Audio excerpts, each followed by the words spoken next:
Coronavirus is happening all over the world, and especially in the wedding industry, we're seeing a lot of turmoil. A lot of people are postponing, canceling their weddings, and pushing it back. And some people are still having the ceremony, but then doing a reception later on. Well, today I want to give you 5 great tips on how to seek out the right wedding vendor post COVID-19.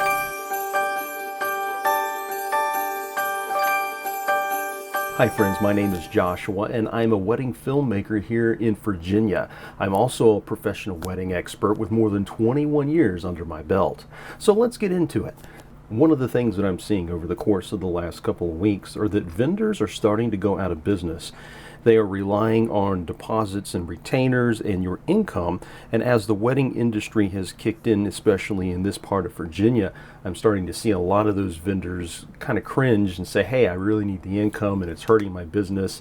And we're seeing a lot of turmoil in that department. We're also seeing a lot of couples, stressed out because they're having to suddenly change the date, and it's creating stress on their end too. And I totally get it. The very first tip that I have for you today is make sure that you get wedding insurance. Even though it's not going to cover COVID-19 clients now, those that had insurance a year ago and are going to have the wedding later on this year, say in next month or in June or July, it will cover the COVID-19 virus.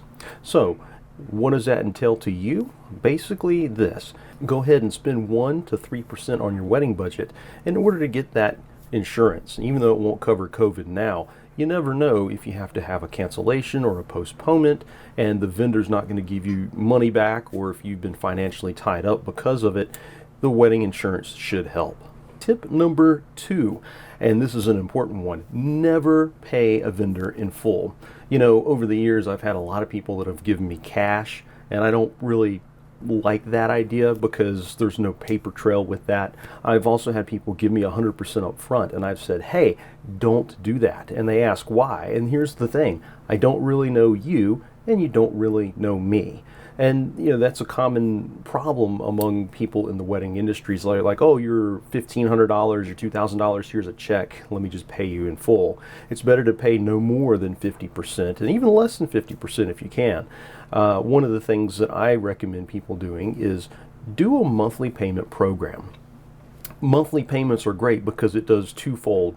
It allows you to continue to pay for the wedding as it's getting closer and closer, but it's also allowing you to connect with that vendor, even if it's just an electronic invoice that they send every month to say, hey, I see that you're sending an invoice in good faith. It looks like you're still in business. Here's your $100 payment, your $200 payment, your $300 payment, and so forth. And that brings me to tip number 4. Make sure that you always pay with a credit card, and I don't care who the vendor is. And the reason is, if you pay with a credit card and you need to get that money back because the business has gone under or they have failed to come to the wedding, you'll be able to get your money back a lot easier with a credit card company than you would a bank if you'd written a check, used a debit card, or even worse, just pay cash. So I highly recommend that you use a credit card for the paper trail and the ability to get that money back a lot easier.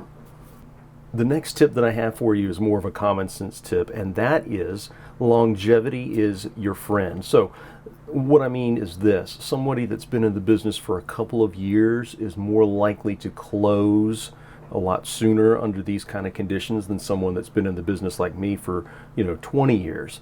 It's not always the case, but more times than none I've seen businesses fail in the wedding industry, and it's usually in that 3 to 5 year time frame. And one of the problems with that is that people that are in the business, or that get into the business, especially in the media end, photographers and videographers, their downfall is that they don't see it as a business first. They see it as an art form first, and then they can make money second. So what I mean by that is that they're not financially prepared to be able to have the downturns like we're seeing now.